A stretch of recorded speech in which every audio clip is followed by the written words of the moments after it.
News every 15 minutes, weather every 10, and sports twice an hour. Newstalk KGVO, AM 1290 and 98.3 FM.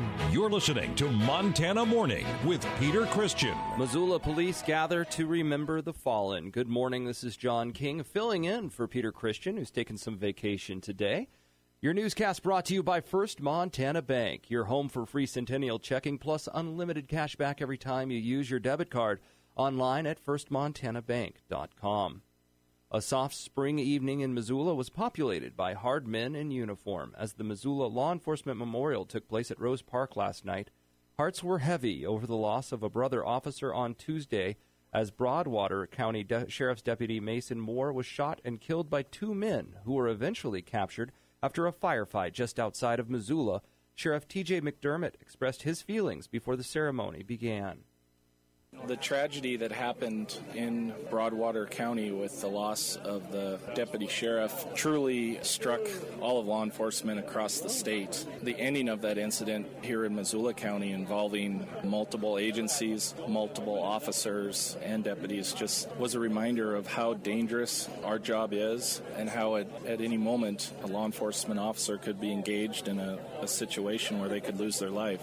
Montana Attorney General Tim Fox, the state's top law enforcement officer, related his visit with the family of the slain deputy. I met with the Moore family yesterday, and my heart's heavy, but I'm really encouraged by just how special Montanans are and how they respond to tragedies like this.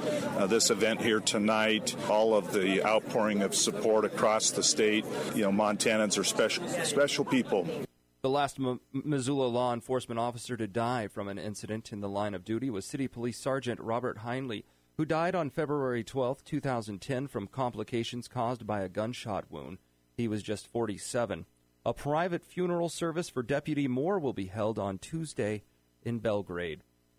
Around 7:30 p.m. Wednesday night, Missoula police were following up on a warrant for 32-year-old Jason Schilling, but when they tried to pull him over, things got out of control. Missoula Police Public Information Officer Travis Welsh explains. Just off of South Russell on South 9th Street West. The officers initiated the stop. However, the vehicle that Mr. Schilling was driving failed to yield. He would not pull over and, in fact, began driving away from them at an increasing velocity.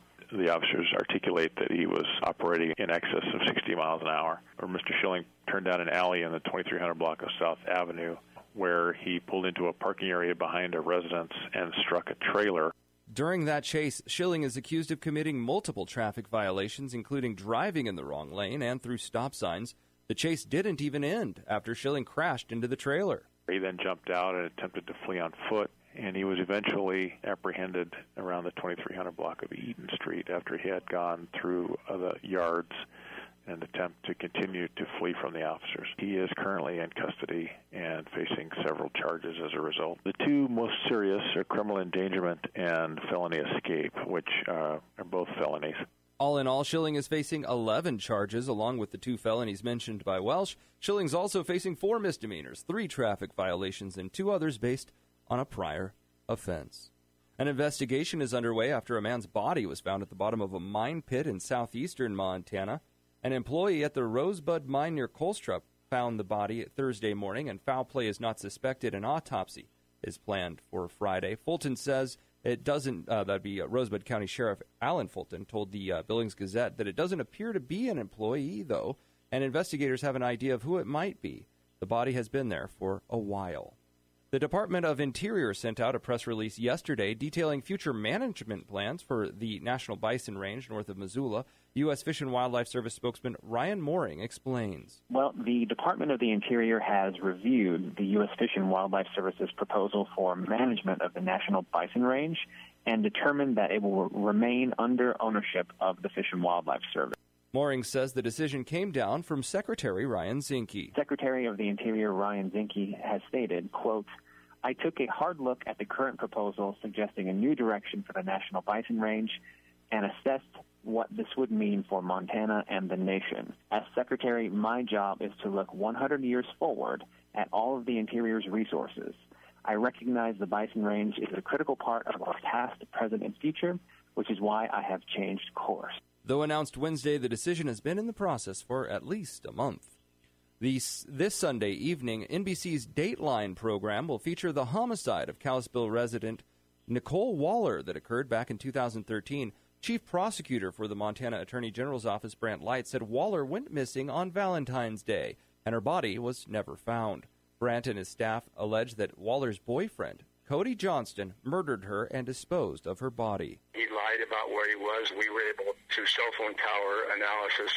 We were able to place him and her together that morning. And then later on, of course, within hours, he took her car and left her car by Poplar. Light explains how he was able to convince the jury that Johnston was responsible for Waller's death. He hacked her Facebook and went on there and indicated, acting as Nicole Waller, that she in fact was just gone and would return and so forth. So those were some of the most important things that I think we were able to convince the jury that he in fact killed her.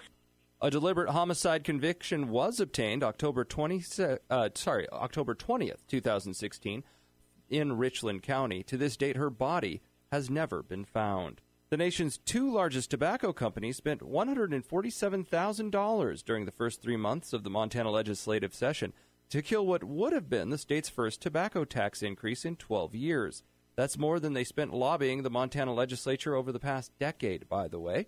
Legislators and other lobbyists say R.J. Reynolds and the parent company of Philip Morris hired additional lobbyists, launched an ad campaign, and helped coach tobacco retailers to testify against the bill. Bill sponsor and Democratic Senator Mary Cafaro of Helena says she's never witnessed such an intense lobbying effort to kill a bill. The measure would have raised cigarette taxes, $1.50 a pack, and taxed vaping products for the first time. It died in the House last month, a week after passing the Senate. The University of Montana softball team won their first ever Big Sky Conference championship last weekend, and that means they get to play in an NCAA tournament. The voice of the Grizz, Riley Corcoran, thinks that Coach Jamie Pinkerton has done a great job with such a young program. A team that didn't really have a field, didn't have any players 4 years ago when Coach Jamie Pinkerton got hired. All of a sudden, 3 years into program existence playing, he has led this team to the NCAA tournament. It's just crazy what has happened in so few, just little time that Coach Pinkerton's been able to do this. Corcoran attributes Montana's recent success to team camaraderie. He says it all began when team leader McKenna McGill went down with an injury. There were some question marks whether or not this team could come together, and Coach Pinkerton has done the job. The last 32 games, the Grizz are 25-7. They go down to Weber State, win 4 games over the past 2 weekends, and Weber State have been the pick all season long to win the league. So they're playing their best softball at the right time of the year, and that's all a coach and a team can ask for. The Grizz will square off with the Washington Huskies at 9:30 p.m. today and then play a second game on Saturday. Depending on the results, Montana may play a third game on Sunday.